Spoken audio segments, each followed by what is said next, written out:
প্রথমে rail update, Indranil আমাদের প্রতিনিধি রয়েছেন টেলিফোনে। ইন্দ্রনীল, কি জানতে পারছো? আপাতত যে পরিষেবা, সেই পরিষেবা কিন্তু স্বাভাবিক রয়েছে।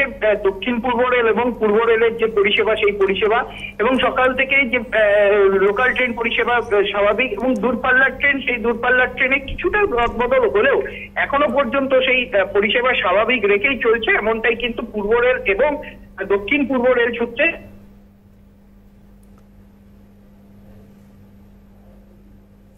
ইন্দ্রনীল, আপাতত অনেক ধন্যবাদ। পাশাপাশি কলকাতা শহরের এবং শহরতলির একটু ট্রাফিক আপডেটে জানার চেষ্টা করব। ট্রাফিক সার্জেন্ট সন্দীপ রায় আমাদের সঙ্গে রয়েছেন এই মুহূর্তে টেলিফোনে। স্যার, আপনাকে স্বাগত জানাই সিএনএ। একটু জানার চেষ্টা করবো আজকে ট্রাফিক আপডেটটা কি রয়েছে শহরের। নমস্কার, সুপ্রভাত সবাইকে। এই মুহূর্তে শহরে যান চলাচল একেবারে স্বাভাবিক রয়েছে।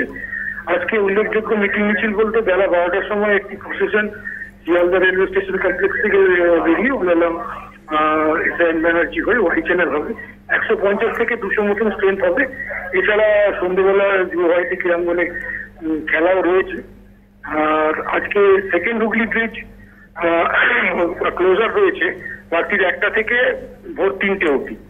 ঠিক আছে, ওটা কাজ চলছে, হোল্ডিং ডাউন কেবলসের উপরে কাজ চলছে, তার জন্য রাত 1টা থেকে আপনার ভোর 3টে অবধি সেকেন্ড হুগলি ব্রিজ ক্লোজার থাকবে। ঠিক আছে, এছাড়া আর কিছু নেই। আশা রাখি বাকি দিনটুকু ট্রাফিক নর্মাল। নমস্কার, অনেক ধন্যবাদ আপনাকে। ট্রাফিক সার্জেন্ট সঞ্জীব রায় আমাদের সঙ্গে ছিলেন টেলিফোনে।